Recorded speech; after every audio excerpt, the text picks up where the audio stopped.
My name is Stephanie Straface. I am the Assistant Public Affairs Officer at the U.S. Consulate in Almaty. As the COVID-19 pandemic continues to keep us from doing these programs in person, we are very happy to have the opportunity to continue engaging Kazakhstan virtually. The U.S. mission to Kazakhstan is in the middle of a campaign that we call the Access for All campaign.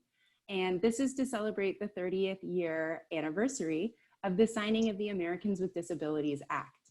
And we are promoting not only the contributions of people with disabilities, but also to bring awareness to the challenges that they continue to face worldwide.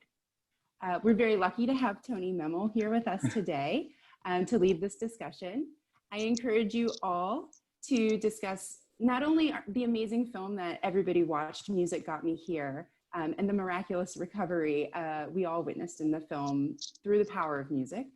But feel free to ask Tony about his life and his career, and we can discuss the ADA as well. I do want to do a quick housekeeping note. So if you'd like to ask your question in person, please use the raise your hand feature of Zoom. This is at the bottom of your screen. I'll moderate the questions by keeping a list of who has raised their hands. And you're also welcome to use the chat box to ask your question. So we want Tony to stay engaged with you. So I'm just here to organize the discussion so he can get to everybody's questions. With that, please let me give you a little bit more information about Tony. Tony Memmel was born without his left hand, but he is the lead singer and guitar player for the Tony Memmel Band and the recipient of several songwriting awards. At a young age, he decided that he wanted to become a musician and learn to play the guitar with no instructions or guidance available. Now, years later, Tony Memmel Band travels the world, entertaining and inspiring audiences of all ages. And in between songs, Tony presents his message of determination and perseverance, telling young people that they can do anything if they put their mind to it and work to achieve their dreams. He previously traveled to Kazakhstan in May 2019 and is now conducting a virtual tour through our mission's social media platforms called Tuesdays with Tony. So please be sure to check out our social media on Tuesdays to see more of Tony. And with that, I will pass it over. Good. Well, hello, everybody. How are you today? I hope everybody is doing very well. And thank you so much, Stephanie, for that kind introduction and for the opportunity to have the chance to connect with this amazing group today. So I'll start just by digging a little bit deeper into that, a little bit of a backstory that Stephanie just shared with you and tell a little bit about myself. And then I would love to hear from you. I want to open it up to some questions and dialogue and hear where you're at today, especially following that film that we all watched, the powerful story, the healing power of music, and focusing on what is possible versus what it seems impossible. And that's what my mission, my life is all about. And so any chance I get, I'm so eager to share these types of stories, and I'm open to any question. Please don't feel shy. That's what this is all about, right? The dialogue. So once again, Tony Memmel, I loved music so much growing up that when I was a teenager, I had a friend from school named Max, and he inspired me because Max had an amazing talent for music. I would even call it a gift. He could hear music off the radio, and before that song was even done playing, he could play it on a guitar. And I thought, that is the coolest thing I've ever seen. And I want to be able to do that too. So I started to map out what that would look like for me as somebody born with one hand, how I could make music a part of my life in that way, and maybe even be a professional guitarist someday. And so I started to go to the library. I wanted to find every book I could find about guitars. I wanted to know who made guitars. I wanted to know who played guitars. I wanted to know what kind of wood they were made out of, what kind of strings they had, what kind of electronics are on the inside that made them loud, that you could hear one guitar on a stage in a stadium of 30,000 people. And I started to dig into those books, and I saw something really interesting. My first adaptation, almost everybody plays guitar like this. They strum with their right hand and they hold the guitar with the left. There were 3 pictures in those books that looked like this: strum with the left, hold with the right. It's called a left-handed guitar, and they're rare. So when I went to the music store to look for a left-handed guitar, if you can picture and just imagine for a second that you walk into a giant store with all kinds of guitars for sale, lots of different shapes and colors, there was only one guitar on that whole wall that was a left-handed guitar, and it was 600 American dollars. I was 13 years old. It was $600. It seemed like it could have been a mountain. I went to my parents. I said, hey, Mom and Dad, wouldn't it be awesome if you bought me a new electric guitar? And they had a lot of questions for me, as you might imagine, but it ultimately came down to I was going to have to work for it myself. I felt like they were almost daring me, like, how bad do you want this? Is this something you're really serious about? And I'm so glad that they did that, because then I started to really think about how I could make it possible. I got 2 jobs to save up for my first guitar. And I saved and I saved, and I finally went back to that store. And I went back to that wall and I picked out my brand new midnight blue Fender Stratocaster electric guitar. And I brought it home and I sat down to learn how to play. Because when I had talked to the guitar teacher about how I could make that possible, he said, it's really awesome that you want to learn to play the guitar. I just don't feel qualified to teach you. I've never seen somebody play guitar with one hand before. It's really cool. I'm here if I can help in any way, but you're probably on your own. And I thought, there must be another way. So I found another book.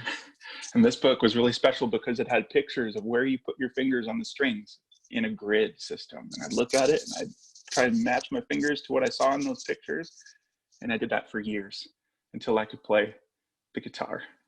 And so the next step was really how I could make more sound from the instrument, because when I first sat down, it just was so soft. Like, it didn't sound like what you hear on the radio. It didn't sound like what I heard in concerts. So I started to think, what if I could build some sort of cast or a tool or a device that would help me to make more sound? And I can't wait to show you this. I realized that day that I was born with one hand and a perfect guitar pick spot. I have a space on the end of my arm that is the exact size of this little tool. It's called a guitar pick, and it's what guitarists use to make more sound. So I started to build casts, anything that I thought might help me: tape, glue, strings, socks. And I ended up, over a long period of time, coming up with this. It's this super strong, extra sticky tape called Gorilla Tape. And that's still how I build my cast today and how I'm able to play the guitar. And so before we get into our dialogue today, you might be wondering, well, I'm sure you're really deep thinkers, so I'm trying to think, why might I tell such a long, long story about duct tape and guitar? My hope, every single chance I get to share that message, is that whatever you love to do, whether it's math or science or music or sports or whatever it happens to be, that the most important thing is to keep going and to keep working really hard. Because the thing is guitar was not easy for me. It was really, really hard. The cast that I build that now takes me maybe 1 minute to build when I start my guitar practice for the day took me 8 years of practice to build one time, the first time.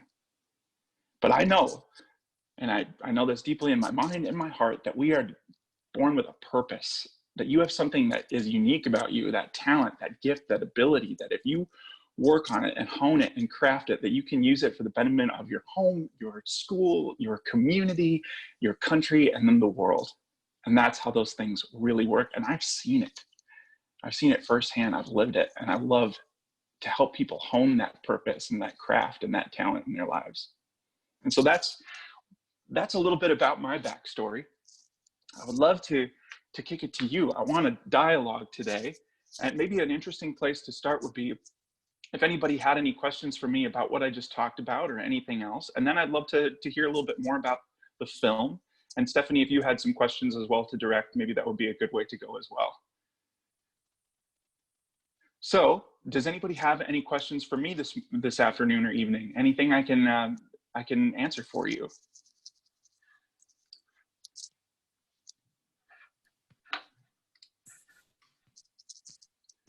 Yeah, I think we do have a question from Corlan Dania. Let's see. If I can find the hand. There it is. Corlan, how about you go? So, hello everyone. Can you hear me? Yes, Can you hear me well? I can hear you very well. Let me switch on my camera to show you my Okay. face, even though I didn't want it to. Hi. Hi. I have a question for you about the music. How did music influence your life? Why did you choose the music? And I saw the incredible power of music that really changed the life of the guy from the film that we watched. Mm-hmm. And it's unbelievable. To be honest, I see this for the first time, and I just wanted to know how the music shaped your life. Mm-hmm. Really great question. Thank you, Corlan. It's really good to see you and to talk with you today. I would say that something that really struck me from the movie, that resonated with me, that seemed really it seemed really truthful to what I went through as well, is, do you remember the part in the film where they are describing that they think that music maybe even predated speech in people, that there's evidence that people could sing or make sounds like that before they even had language to go with it. And I think that's really interesting, because I know I've loved music my entire life. It predates even like my memories. Like, my parents tell me that I love to sing, and even before I remember singing. And so it's just been something that has been on my mind, on my heart for my entire life. And I see this too, and I have a little boy. He's a year and a half old. And before he could even speak, which he's starting to learn words now, but he could match pitch with music that he heard. So if I had a song on in the house, or I would sing to him in his crib, he would sing back to me or with me and match what I was doing. And so I think it's really cool to see how early music comes into our lives. And then for me, it was just something I woke up in the morning thinking about, and went to bed at night thinking about, and wanted to get better and better at, and wanted to share with people. And so it really just came from that early desire and early love of music, and blossomed into something even bigger, into a mission, into a purpose.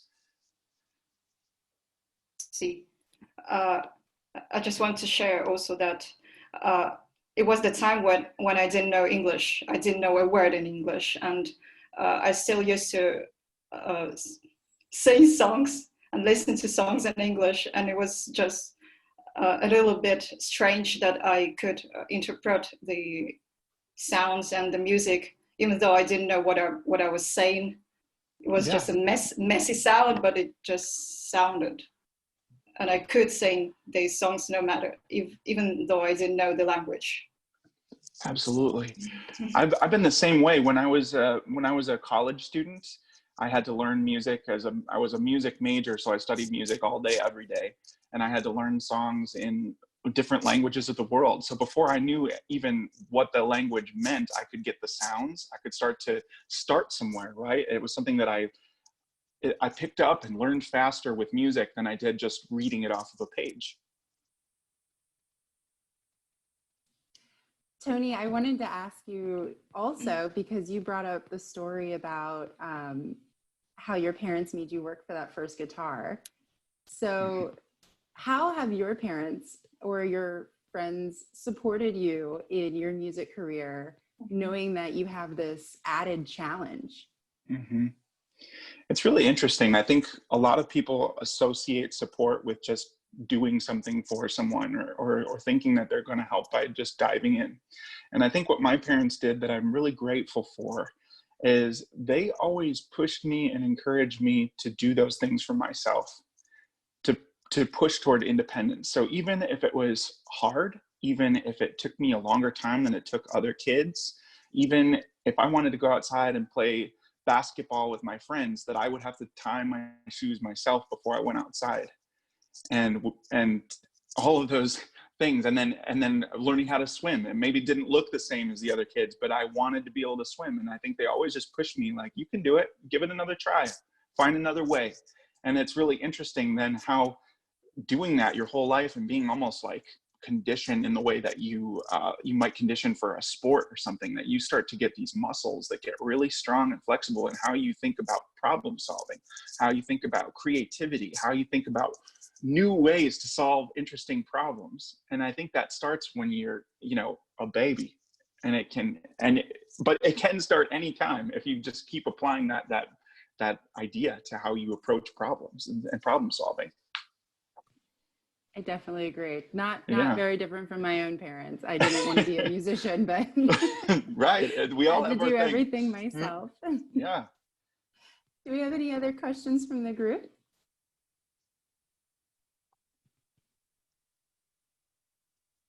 Looks like we have somebody unmuted. Go ahead. Hi, hello. Do you hear me? Hi, yes. Firstly, I'm happy to see you here talking about your experience and your story. My question is like, what kept you motivated on doing things that you loved, and even though it looked impossible in the first way? Great question. It's really nice to see you and to hear from you today. I would say when I have the opportunity to speak about motivation, it's a really interesting topic, because I think maybe everybody on this call today can identify with times where they've felt really motivated to do something and times where they really felt unmotivated to do something. And so for me, what's been most important with music and with any craft or discipline that I've really tried to get good at in my life is, more than motivation, is discipline. So whether I feel like doing my practice that day or not, I have to push myself beyond that feeling to the practice, to that time, to that effort, because there is no substitute for it. And here's the thing: when you've done that, when you've done that discipline, that when motivation does strike, you can go even further with it, because just like that conditioning I was talking about a moment ago, and of your abilities, that when that inspiration does strike and that motivation does hit, then you have this whole skill set and this ability to use it to its fullest potential from that time you did put that discipline in.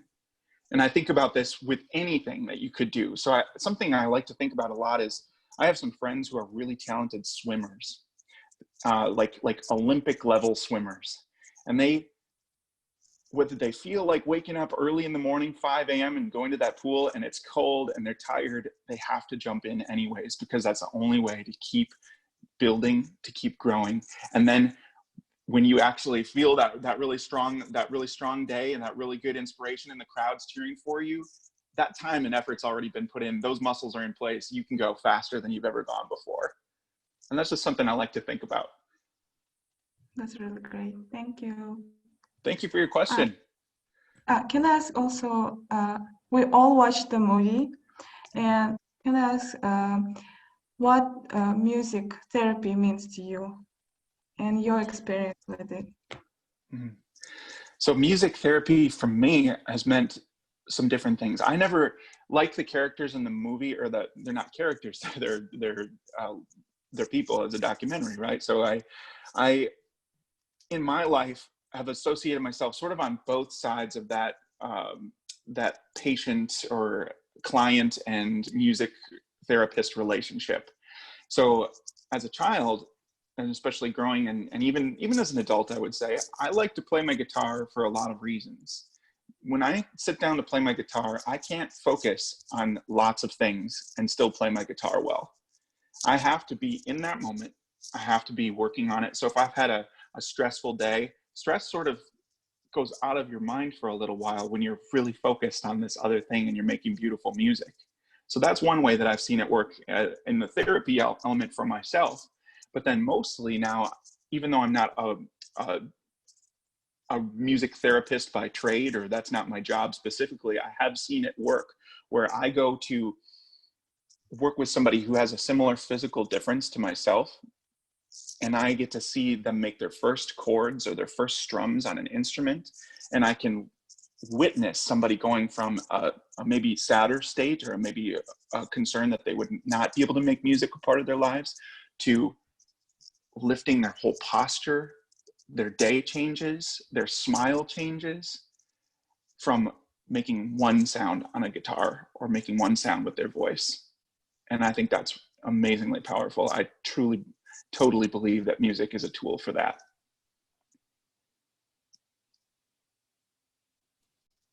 I'd like to jump in as well, because something I noticed from the film. Thank you for the answer. Thank you. Sorry. Something I noticed from the film that really struck me was after Forrest, the young man who had his accident, was able to walk and able to hum and then able to sing and then speak. And then he had all those setbacks with the surgeries that he started to feel like he was giving, he wanted to give up. And the music teacher said, you know, there were some moments where I saw that he was contemplating it. He was thinking about giving up. And then the music therapy took on a different route. No longer was it about helping him find his voice or helping him to move and be mobile again. Now the music therapy was for his mental health. And for our campaign, we'll actually be talking a lot about mental health in November. But I think it is something interesting to bring up in the context as we look at music, how therapeutic it can be, whether you have a disability or not, with your mental health. And I'd be interested to hear from other folks how much music you've been listening to during the quarantine, and how has music played a role for everyone, for you, Tony, during this pandemic. For sure. Well, for me to start with, and I'm eager to hear from what other people have on this as well. And that was actually a similar question that I had, Stephanie, for the group, that I think music has been something I've listened to every single day. And sometimes it's for more peaceful music. Sometimes it's more elevated music to try and kind of stir some eagerness and some purposefulness in my life. And it's also been something that I've continued to be able to use as a connection tool with people. I've been able to put together this Tuesdays with Tony program to be able to connect with people in Kazakhstan, even though we're on the ground here in Nashville and you're in Almaty or Aktobe or Nur Sultan or whatever city you're calling in from today, that I'm so excited to be able to use music across the globe without an airplane, without anything but our simple tools like phones and computers and a guitar. And so that music in this time for me has also added a tremendous amount of purpose, because I want to continue to connect with you wherever you are, and music can do that. And I would love to hear, just like Stephanie set up this question, what is a way that music has helped you in this time in the group?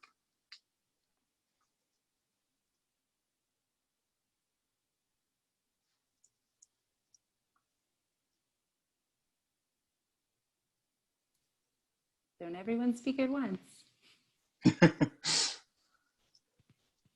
I see somebody raising their hand, but they might be muted. Let me see.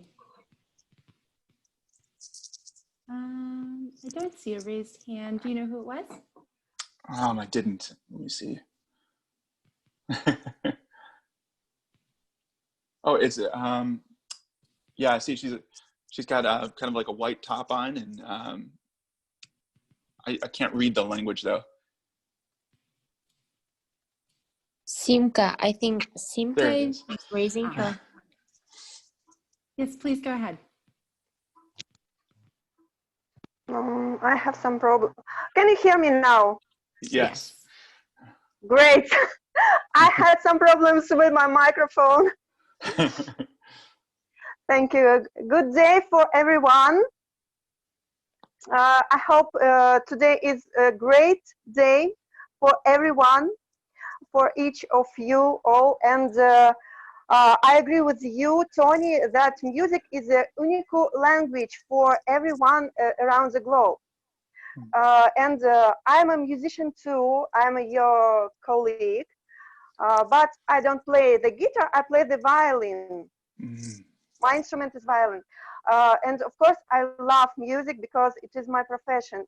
So my question for you is your music for you as a profession? Yes, I am a professional musician. I do music full time. That's I go into my office in the morning and I write music, I record music, I teach music, I share music, and that's what I do every single day. And when we're not in our more physically socially distanced times, in the last couple of years alone, I've been to 17 different countries around the world sharing that music with people. So it's definitely not just a job, it is my lifestyle, it's my profession, it's like a really big piece of who I am. Great. So my second question for you is, what styles maybe are interesting for you to play, to listen to? Because I prefer folk music. Mm-hmm. For example, Jewish music. I love playing this kind of music, Jewish. Mm. So which music is interesting for you? Wonderful. I love talking music. I love folk music. I love classical music. So I'm a classically trained singer. When I was coming up in music, I used to sing opera, and now I sing more like country, Western music and folk music and even pop music. I grew up loving rock music. I wanted my guitar to get as loud as it could go and and to be able to play along with what I liked from the radio. And I think the radio was the thing that really was always on. I would put it on before bed as long as I could until my parents like banged on the wall and told me to turn it off. Like the radio is a big part of who I am. I love that the songs that are like 3.5 to 4 minutes long, and they're just those really well crafted, awesome songs that you can hear that person singing it, but you can also put your life right into the same song. And I think that's my goal now as a songwriter, is to use those different styles and all those influences to create new music that has that same impact in that unique style of a song that's 3 or 4 minutes to share your message. Are you a composer? I am a composer. I've created 2 symphonies of my music. I've done some like just for fun, and then I've also I've actually performed in front of a symphony orchestra, like playing my guitar and singing my songs with orchestrations that I've put together for violins and violas and trumpets and choir, and I love it. I love doing all those different styles. Great, thanks. Thank you. Super. Keep playing your violin. Thanks.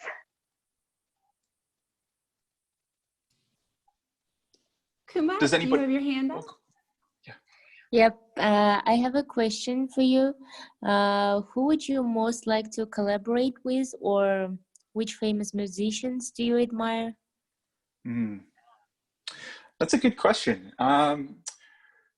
Most of the way in this time, in our socially distanced time, the collaborations that I've been thinking of the most are how I can continue to collaborate with international artists. So I've actually been connecting with my friend Sabina in Almaty to try and put together a collaboration of a song that she's going to sing in Kazakh, and then I'll try and play my guitar and sing along with her for our Tuesdays with Tony series that we're doing through the USCG Almaty Instagram and Facebook, and the US Embassy program social media as well. So that's been my primary goal, is to continue to collaborate with international artists who have had the opportunity to work with previously, and to continue to make that possible.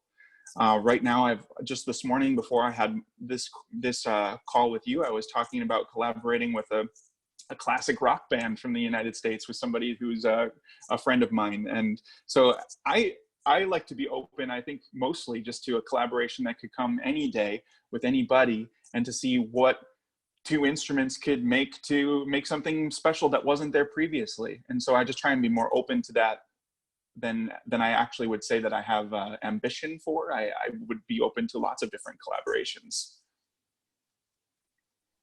Got it. Thank you. Yeah, thank you for your question. Excuse me, I have one more question for you. May I ask you? Yes, please, yes. and then we'll go to Korlan. Yes, thank you. As you know, our national instrument in Kazakhstan is dombra. Mm-hmm. Is this instrument interesting for you? Can you try maybe playing this instrument? Yes, and actually when I was in Kazakhstan last year, we worked with a wonderful dombra player in Aktobe who played along with us in a concert.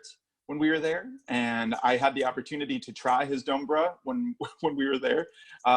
It was challenging for me to play, just to learn quickly, but some of the same principles are there with the guitar, but it's also very different. And the way that they pick the dombra is so fast and fluid that it was actually like a fully different picking style than I was used to with my arm. And actually, I felt like the guitarist that I travel with, his name is Joey, who's also going to be on the Tuesdays with Tony, that he played it pretty well though when we had the chance to try it. It was really cool to hear. But I love the rhythms and just that unique sound that the dombra produces. And in the video that I just put out this week, somebody said when I was in Kazakhstan last year, if you hear the dombra, you understand the soul of the Kazakhstani people. And I thought that was really an amazing quote that it was so special to me. I didn't even have to write it down. It just is always stuck in my memory. And so I thought that was really cool. I think that dombra is some kind of mix guitar styles of playing and some kind of drums.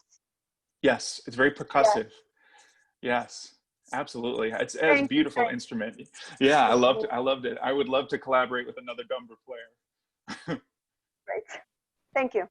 Thank you. Thank you. Corlan, you have your hand up. Okay, can you hear me? Yes. Going back to your question, Stephanie, you mentioned about the influence of music in our lives, didn't you? I just wanted to say that music, I'm an ordinary person. I have both hands, okay, and many complaints. So music, I can say that this is our life, I guess, because it helps us to combat the problems which are usually a part of our life. I mean, there are a lot of heartbreaking songs or the songs which are related to heartbreaks. And for me, the music of Taylor Swift, especially her album, which is called Red. I'm obsessed with Taylor Swift. Okay. It helped me a lot in my story of heartbreaking. And this is just one of the examples, and there are many examples, especially which are related to the rock music. I love rock music too, because when you feel yourself very emotional and when you're very nervous in this kind of situations where you just want to pull off your energy to somewhere, and in this case rock music gets to the right place for me. Yeah, thank you for sharing that. I couldn't agree more. And I just wanted to ask another question. In the movie, the guy, which is his name of Forrest? Forrest. Yeah. Forrest. I see. I noticed that he's from a rich family or a high middle class family, and they can't afford his rehabilitation, his all of the stuff that was taken place, the emergency, etc. But there, I think that this is a unique situation because his parents are very, they're mentally healthy, they're courageous as well as their child. And I just wanted to ask is there a culture or environment in the United States which provide the help to with people with disabilities, which are not coming from rich families or just our middle class families?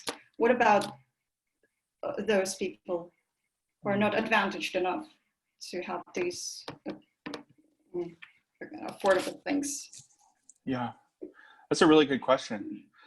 First of all, I love Taylor Swift too, and the Red Album is very good. I love that.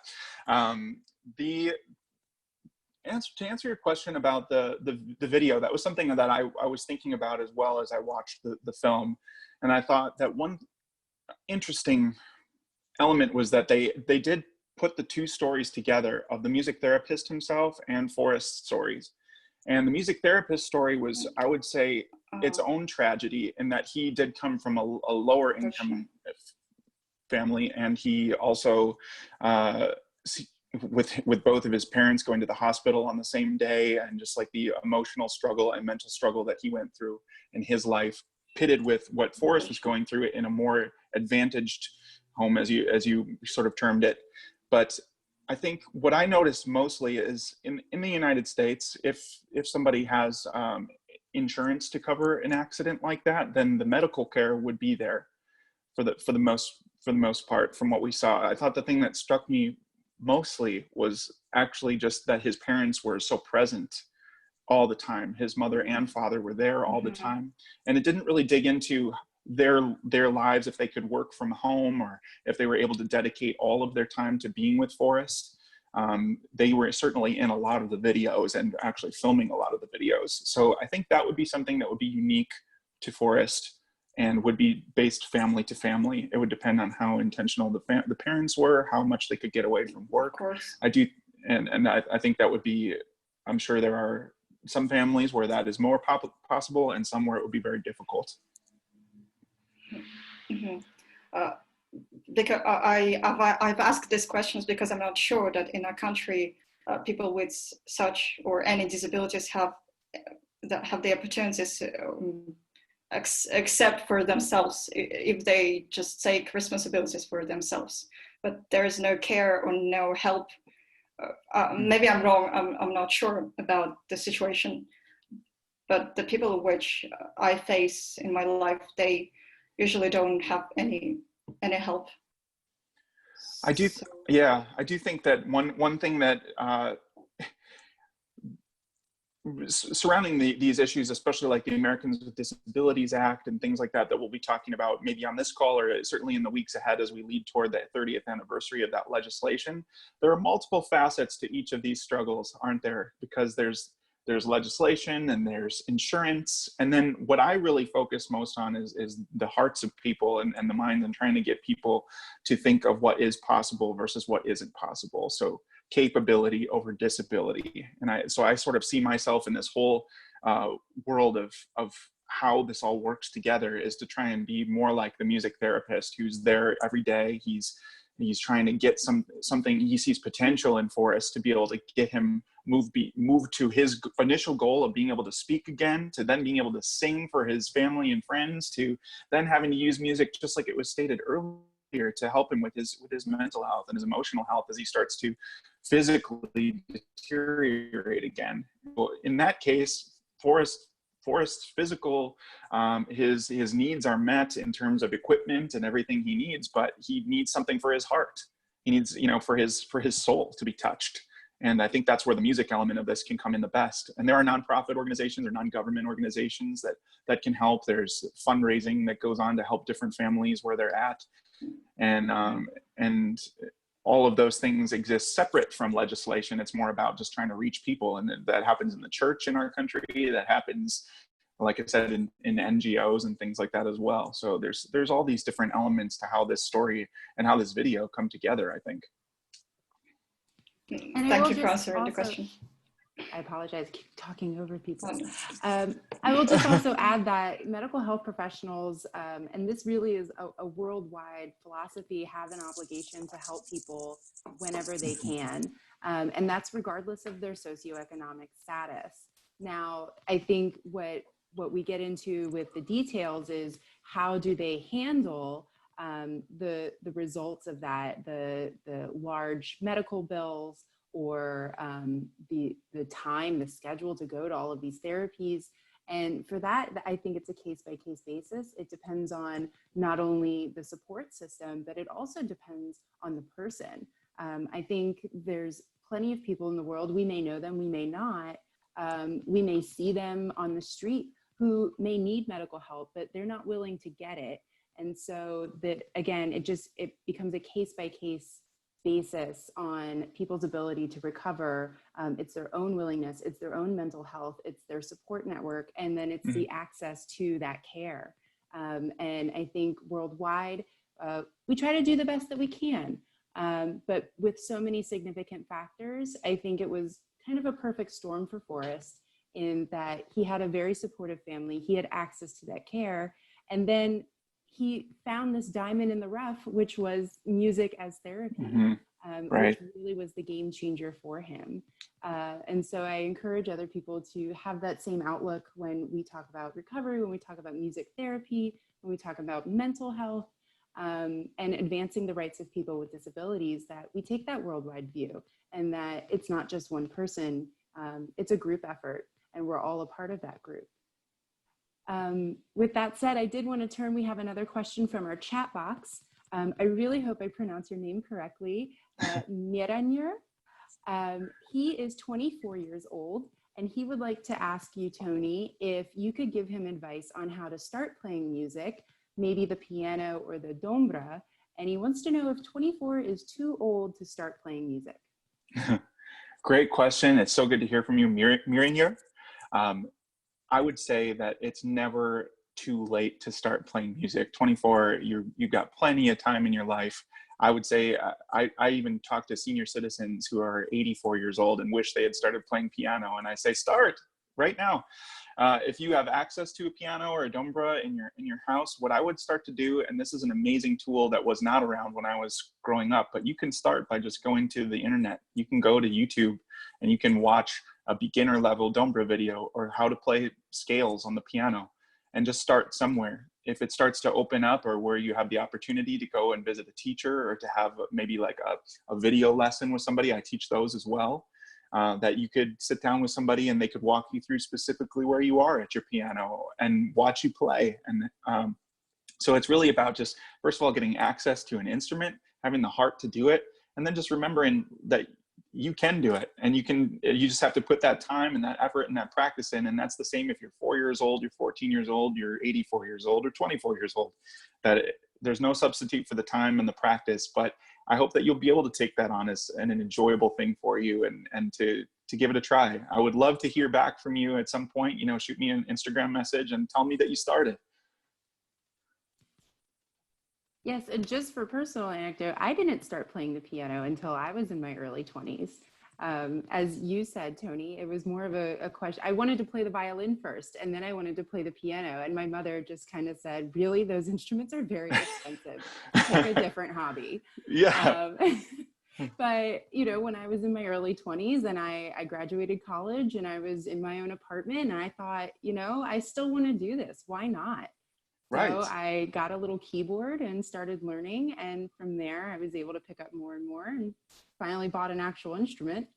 Nice. But yes, I really encourage you to start playing music no matter what age. Did you learn from a book or from a video, or how did it work for you, Stephanie? It was a combination. So I got a adult, how to teach adults piano or something like that, where they very easy, like, these are your fingers. Here's how you use them. So almost like going back to being 5 years old when you're 24. But I really enjoyed it, and I picked it up quickly, just because I practiced every day. So like you said, it's hard work. We do have another question. Laura, do you want to go ahead?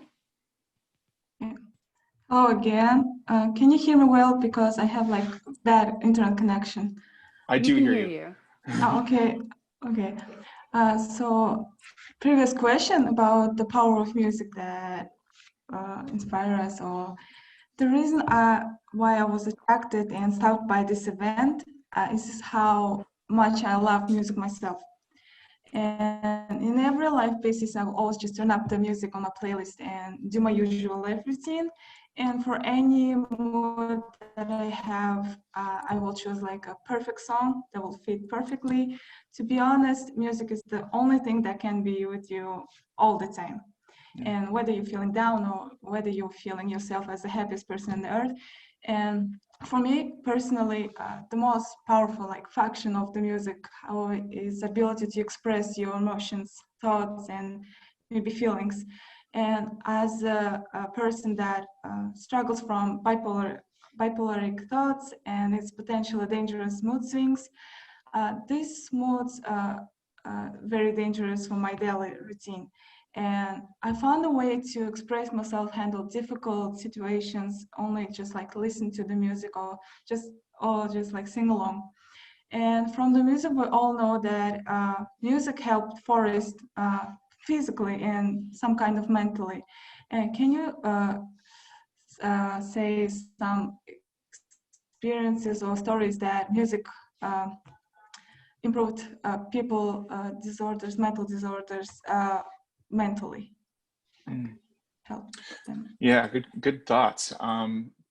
Well, one thing that I noticed, first of all, from the film, just because that was one of the things that actually struck me when I watched it, was we've already talked a little bit about how it starts with Forrest's physical recovery. He is able to make his first sounds, and then as he starts to, after they remove the prosthetic and he starts to deteriorate a little bit in his mental health along with it, I thought one of the interesting things about it is that they stopped singing the Disney songs and the songs and the show tunes, and it started to turn toward what he could express.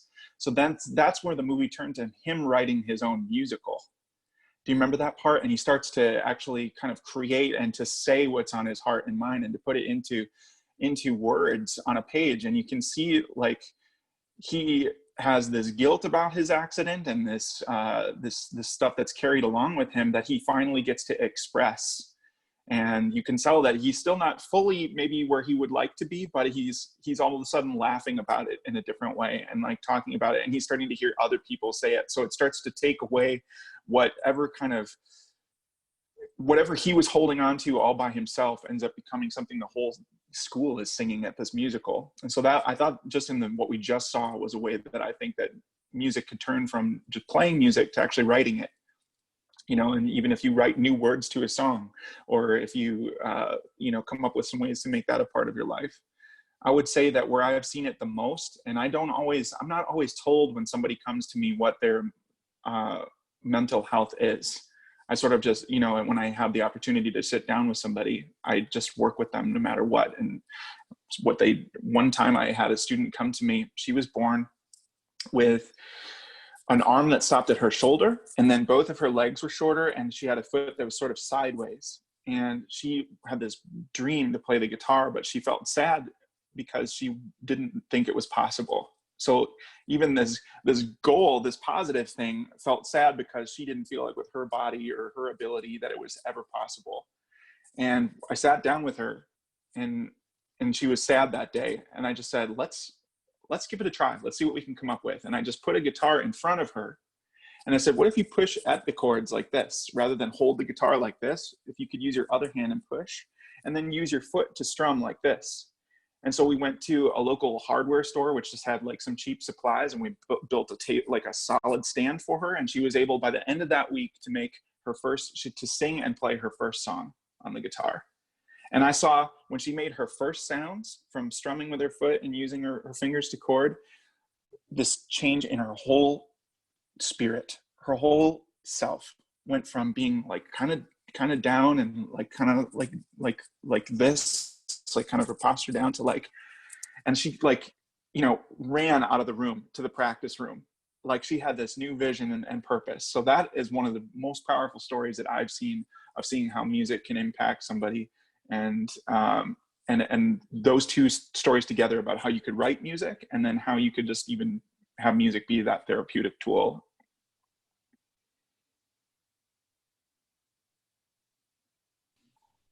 Thank you all so much for your questions. We have about 10 minutes left if anybody wants to ask a question now. Now, may I ask another question? Of course. Tony, are you agree with me that people who play different instruments, who sing songs, who engage some kinds of music, such people are younger than other people? Are you agree with that? Like younger in their spirit and like their soul, how they approach the world in that way? looks more younger, yes? Looks younger. That's a good question. I don't know the studies on that, but I would say this. If we know, like biochemically, that music reduces stress and music lifts spirits, you know, and it helps with depression, it helps with anxiety, then those are often a lot of the things that do make us seem more haggard. It makes us go through the day with different posture. It makes us maybe turn to other things other than music that aren't as healthy for us, right? Which all make us feel older and more dragged down. So I would say, I don't know the actual statistics on that, but I would just gather from that information that yes, that it would certainly help with a more youthful energy and soul about you. And we are lucky because we have the same, the job and the hobby, yes? It is great. That's right, absolutely. It is. And you know, I don't know if you feel this way too, but music as a job can be difficult. You start to take this thing that was your hobby that you did just for fun, and you start to try and make it something that actually is your life and your career, that it can put a little bit more stress on it. It's helpful for me to continue to try and find time where I just sit down to play my guitar and play a song I like, not try and maybe always make it like the business side of it, if that makes sense. Like, I'll like to sit down and play a song that I learned when I was 14 years old, that's simple and it has just the power chords and it's just rocking. And that I like to do that sometimes too, just for fun with music, and just to keep that balance of fun and also the professionalism that I like to present and to move forward with as a professional. Great. Thanks. Yeah, thank you. I also wanted to say one other thing about the piano before, because that was something interesting when Miranir was talking about maybe learning to play the piano. And for me, learning to play the piano came later in life as well. And I just thought of this while we were having this additional discussion. I was 18 years old, so I wasn't, 4 years old sitting at the piano bench. And it was going to be my first class in college.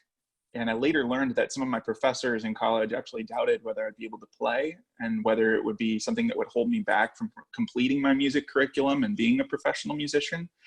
But I just sat down with like an open mind and the ability and just thinking I could do it.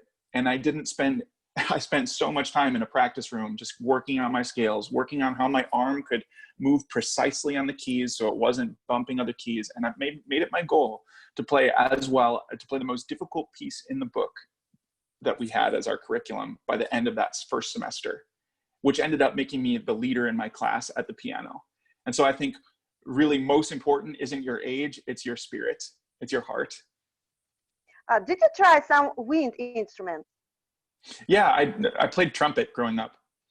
And that was sort of a decision. My parents had a trumpet in the house, so they didn't have to buy one. And I could hold it by propping up the bottom of the instrument and then using my 3 fingers for the valve. Well, it's quite easy for you to play trumpet, yes, in wind instruments. Yeah, that was a good way to start, as opposed to maybe trying to figure out how to adapt a clarinet or a saxophone or something like that, which has a lot more keys and would require more fingers. Now there's more sophisticated devices than there was when I was a child, but which might make saxophone more possible for somebody who's getting into music now. But for me, trumpet was a good way to go. Great. Thank you. Thanks. Awesome. Thank you so much, everybody. Tony, do you have any final words? And then I'll just make some closing remarks. I just want to say it's been an absolute joy to connect with you today. I always like to throw this out there that beyond these chances to talk in person here with a Zoom call, that I'm on Facebook and Instagram, and I try to respond to every single message and every single comment. And I would love to connect with you beyond today as new friends. So thank you so much for your interest in this subject and for all these awesome questions, for watching this documentary. I hope it makes you think a little bit more about what capability over disability, and I just repeat that over and over, about what can we do with the circumstances and the time we're in.